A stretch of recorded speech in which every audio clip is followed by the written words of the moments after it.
आप चाहे भारत में रेलवे, एसएससी, बैंकिंग या किसी भी स्टेट एग्जाम की तैयारी कर रहे हो तो लूसेंट मोस्ट इंपॉर्टेंट प्रश्न हो जाता है। इसलिए हम आपके लिए लेकर आए हैं लूसेंट सीरीज के प्रश्न। तो शुरुआत करते हैं आज के पहले प्रश्न से। वेदों की और लोटो नारा किसने दिया था? देखिए, ये लूसेंट प्लस प्रीवियस ईयर में पूछा गया प्रश्न है, तो आपके लिए बहुत ज़्यादा इंपॉर्टेंट है। तो वेदों की और लोटो का नारा किसने दिया था? आप सबको पता होगा, दयानंद सरस्वती। दयानंद सरस्वती यानी कि ऑप्शन डी, दयानंद सरस्वती ने वेदों की और लोटो का नारा दिया था और इन्होंने आर्य समाज की स्थापना की थी। ये भी पूछा जाता है, आपको याद रखना है। आर्य समाज की स्थापना और वेदों की और लोटो का नारा किसने दिया था? दयानंद सरस्वती ने। पिट्स बिल किसने पेश किया था? क्लाइव, हेस्टिंग, वेलेजली या कर्नवालिस? तो इसका सही जवाब हो जाएगा आपका ऑप्शन बी, यानी वॉरेन हेस्टिंग ने पिट्स बिल 1784 में दिया था। ये उतना इंपॉर्टेंट नहीं, लेकिन वॉरेन हेस्टिंग आपको याद रखना है। पिट्स बिल में ब्रिटिश सरकार के कार्य क्षमता को बढ़ाने के लिए ये बिल पेश किया गया था। भारतीय सिविल सेवा के लिए चुने गए पहले भारतीय कौन थे?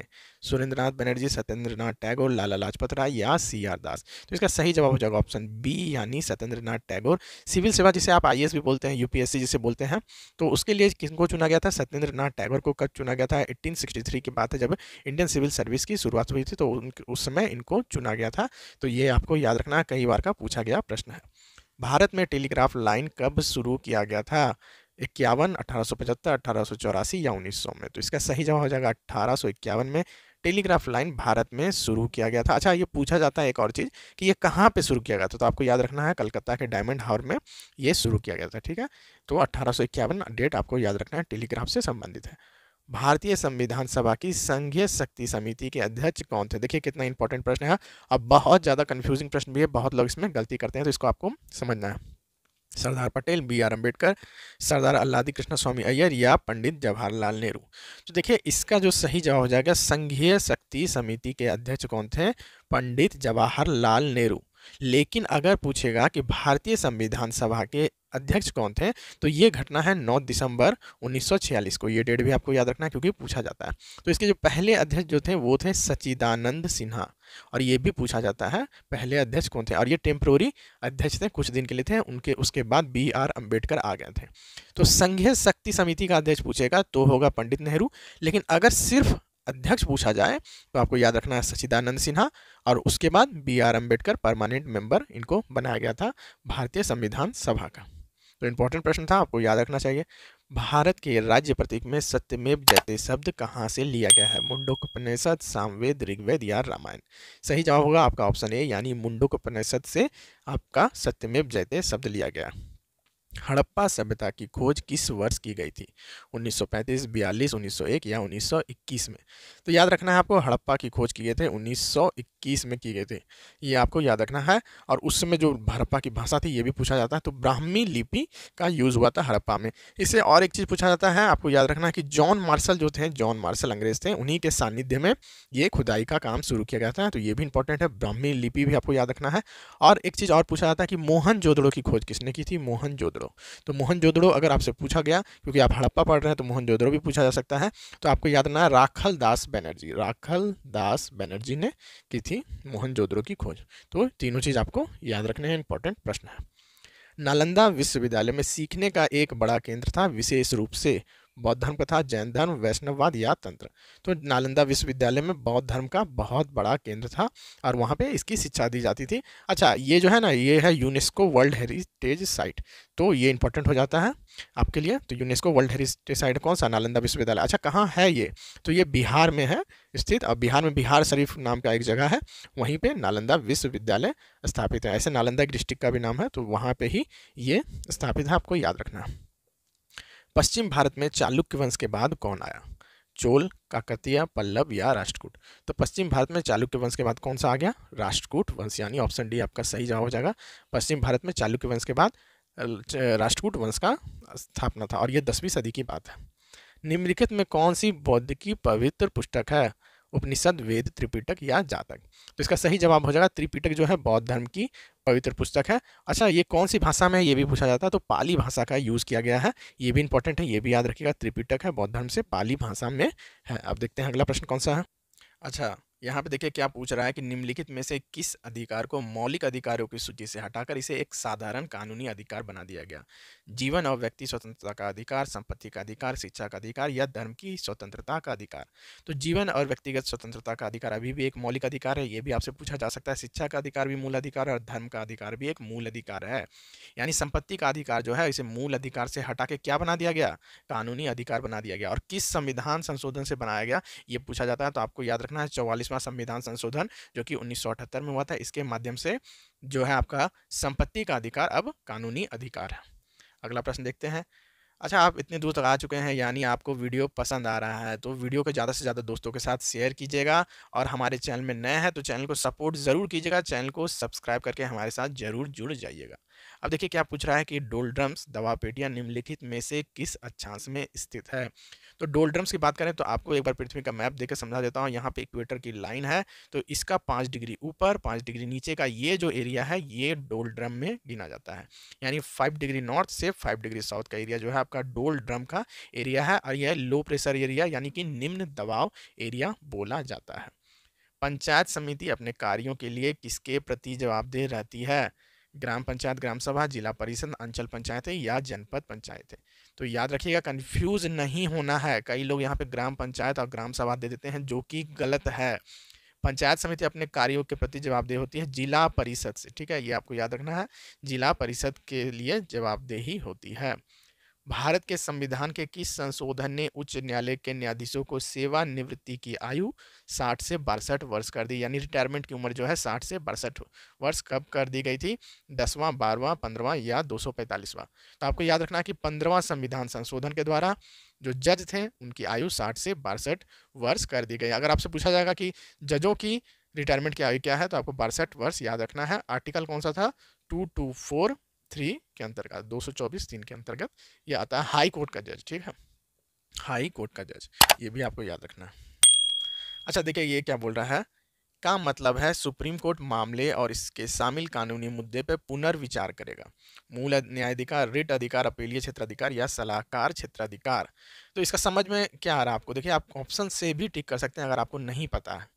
यहाँ पे देखिए अपीलीय क्षेत्राधिकार आ रहा है, यानी आप फिर से अपील कर सकते हैं। और यहाँ पे पुनर्विचार की बात हो रही है तो आपका ऑप्शन हो जाएगा ऑप्शन सी सही हो जाएगा कि आप फिर से अपील कर सकते हैं पुनर्विचार करने के लिए सुप्रीम कोर्ट में, ठीक है। तो ये आपका सही आंसर हो जाएगा ऑप्शन सी, अपीलीय क्षेत्राधिकार। क्वींसबेरी नियम का संबंध किस खेल से पूछा जा रहा है, टेनिस, मुक्केबाजी, पोलो या बिलियर्ड से। तो याद रखना है क्वींसबेरी का संबंध किससे है, मुक्केबाजी से। मुक्केबाजी से संबंध है क्वींसबेरी, किससे संबंध है, मुक्केबाजी से। बेरी है यहाँ बाजी है, ठीक है, तो ये आपको याद रखना। 1939 में सुभाष चंद्र बोस को हरा के कांग्रेस पार्टी का अध्यक्ष किसे चुना गया था, जवाहरलाल नेहरू, अब्दुल कलाम आज़ाद, बीबी पटेल या पट्टाभी सीतारमैया। बहुत ही इंटरेस्टिंग प्रश्न है। पट्टाभी सीतारमैया को सपोर्ट किया था महात्मा गांधी ने, लेकिन उस समय जो था हमारे सुभाष चंद्र बोस की पॉपुलैरिटी इतनी ज़्यादा थी कि महात्मा गांधी का सपोर्ट होने के बावजूद पट्टाभी सीतारमैया को सुभाष चंद्र बोस ने हरा दिया था और 1939 में कांग्रेस के अध्यक्ष चुने गए थे त्रिपुरी सम्मेलन में। ये भी पूछा था तो ये भी याद रखिएगा, त्रिपुरी सेशन जो हुआ था उसमें इनको 1939 में सुभाष चंद्र बोस को अध्यक्ष चुना गया था। एक जंगल को बहाल करने की प्रक्रिया जो कभी अस्तित्व में था लेकिन अतीत में किसी समय हटा दिया गया था, इसे क्या कहा जाता है। मतलब क्या है कि एक जंगल था पहले कहीं और किसी कारण से इस जंगल को हटा दिया गया, मैंने ड्राइंग भी अच्छा नहीं बनाया, तो इसको फिर से बहाल करने की प्रक्रिया को क्या कहा जाता है। वनों की कटाई तो नहीं करेंगे, ग्रीन हाउस भी नहीं, झूम खेती भी नहीं, इसे वनीकरण कहा जाता है। सिंपल प्रश्न है, आराम से आंसर दिया जा सकता है। उत्तर पश्चिम में भारत किस देश के साथ अपनी भूमि सीमा साझा करता है। भारत का अगर ये नक्शा अगर आप बनाने का कोशिश करें तो ये हो गया उत्तर, ये हो गया पश्चिम, तो यहाँ पे कौन सा देश है, पाकिस्तान। सही आंसर आपका हो जाएगा। बड़ा ही आसान प्रश्न था।